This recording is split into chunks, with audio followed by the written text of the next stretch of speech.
What's going on, y'all? It's the Caveman back at it again with another video, and the player I'm about to talk about in this video is somebody that I feel like has never gotten a fair shot with the Buffalo Bills. He's never had a real opportunity to show what he can do. He's a guy that's been buried on the special teams unit for pretty much his entire time on the Buffalo Bills roster, and he's a guy that I feel like you're either going to agree with me in this aspect or you're going to disagree with me in this aspect. He's been talked about in this kind of conversation before, especially since he made a couple plays in the playoffs this past year in 2020. You're either going to agree with me and say, yeah, I think he deserves some more playing time and he could really help us on the offensive side of the ball, or you're going to disagree with me and say, no, he should be cut. He's pretty much useless anyway. The guy I'm talking about is TJ Yeldon. This guy I feel like is a very good running back, especially in the receiving game, and he's never really gotten a fair shot here in Buffalo. There was a short span of time in 2019 when Devin Singletary went down with an injury and he played alongside Frank Gore, but he actually did fumble the football once, and that was pretty much the end of any TJ Yeldon carrying the ball or really getting the ball in general up until the playoffs in 2020. We really saw no sightings of TJ Yeldon whatsoever. He was the third running back in 2019 behind Frank Gore and Devin Singletary, so he really wasn't getting much run in 2019. And then in 2020, he was behind Zach Moss and Devin Singletary. We drafted Zach Moss, obviously, in 2020. We drafted Devin Singletary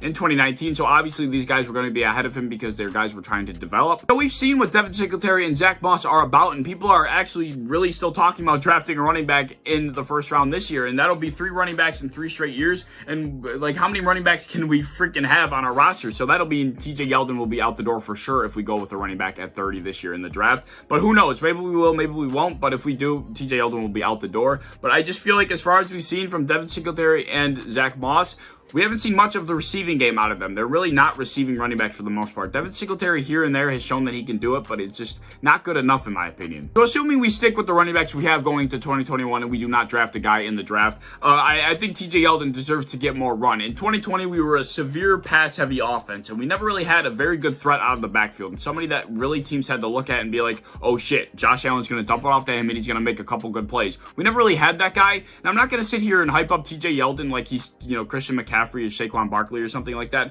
but he's definitely more of a receiving threat. That's how he's built his career in the NFL, a very good receiving threat out of the backfield. And Devin Singletary and Zach Moss, I feel like just don't bring that aspect. We've just never really had an established third down running back, a guy that you could just pass it off to or dump it off to that you know is probably going to make that catch or he's going to get open in separation on a route. I just feel like we don't have that guy. And like I said, TJ Yeldon has built a career on that. In his time in Jacksonville, he was a very good receiving running back. Excluding his time in Buffalo, because he really has no playing time on the offense in Buffalo. Excluding his time in Buffalo, he was on the Jacksonville Jaguars. He played 4 seasons there. Like I said, he's no Christian McCaffrey or Saquon Barkley here. I'm not going to read you some eye-popping stats or anything, but they're stats that you can actually consider to be relatively helpful to a team like the Buffalo Bills that like to pass the ball a lot. So over the 4 years of his time in Jacksonville, he averaged 58 targets per year. He had 42 receptions per year, 325 yards per year. He averaged 7.6 yards per reception. And on top of that, his catch rate percentage was 73.4%, which, like I said, isn't anything out of this world. Like, I'm not gonna sit here and read you stats that are just so eye-popping. I don't really want to sit here and read you stats in the first place,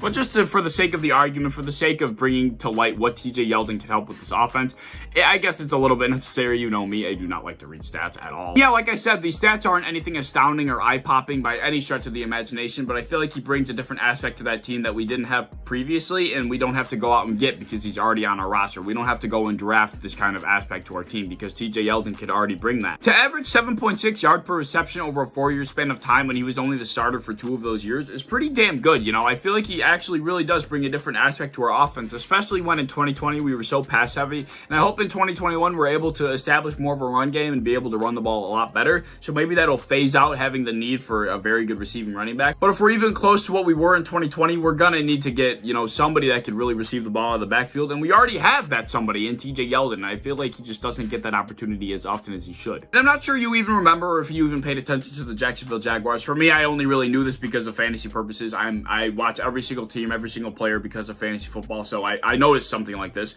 In 2018, when Leonard Fournette went down with an ankle injury, TJ Yeldon stepped in his place, and he actually did very well. He was actually one of the top performing fantasy running backs at the time. He was balling out. He was able to really carry that load that Leonard Fournette was carrying for them at the time, and he really kind of didn't miss a step. This guy has shown flashes of being able to be a pretty decent player throughout his career. He's shown flashes here and there of being able to do it, and he's never really gotten that opportunity here in Buffalo, as I've said multiple times. And actually, he did have a couple impressive plays at the end of 2020 in the playoffs, and that's really what kind of sparked this video, because everybody's kind of forgotten about TJ Yeldon. Everybody's kind of forgotten he's not even on the freaking team. Seeing him appear in those those couple plays at the end of the season in 2020 really made you realize, like, where the hell has this guy been? Why have we not been using this guy? He's a very good receiving running back. Devin Singletary and Zach Moss just do not provide that different aspect of the game, and I feel like TJ Yeldon's presence and his ability is so overlooked by the Buffalo Bills roster and the fans. Like, nobody talks about this guy, and I feel like he just deserves some recognition, and he deserves a chance, and he may not get it because we may draft a running back in the first round, which I will not be happy about, but he may not get his chance in 2021 because he may not be on the team. But who knows what we're going to do with him. Whatever happens, I just feel like he deserves a fair shot. Start working him in as a third down running back, you know, kind of have Zach Moss and Devin Singletary split the first and second down runs, and then we have TJ Yeldon come in on third down, and he can make an impact out of the backfield that way. I don't know. And he can run the ball too. He can run the ball pretty well. We just don't have to necessarily use him as a bell cow or anything crazy like that. I'm not here to hype up TJ Yeldon like he's something crazy. I just feel like he could bring a different aspect to our team that we never really have had in the past couple of years, and that I feel like we don't have to go out and draft. But who knows what we'll do with TJ Yeldon? Who knows what we'll do in the draft? There's a lot of questions. This offseason has a lot of questions so far, and nobody really knows what's going to happen. Will TJ Yeldon return? Will he not? I don't know. I want to know what you think down below in the comments. I want to know your opinion on my opinion. What do you think of TJ Yeldon? What do you think we'll do in the offseason? I want to know down below. But if you enjoyed the video, please like, subscribe, do all the fun stuff. If you want to go hit that bell to be notified when I upload, I would appreciate that. I would also appreciate it if you head over to Twitter and follow me over there. That's where I do a lot of my opinions are on Twitter if you want to go check that out. But if you enjoyed the video, I hope to see you in the next one.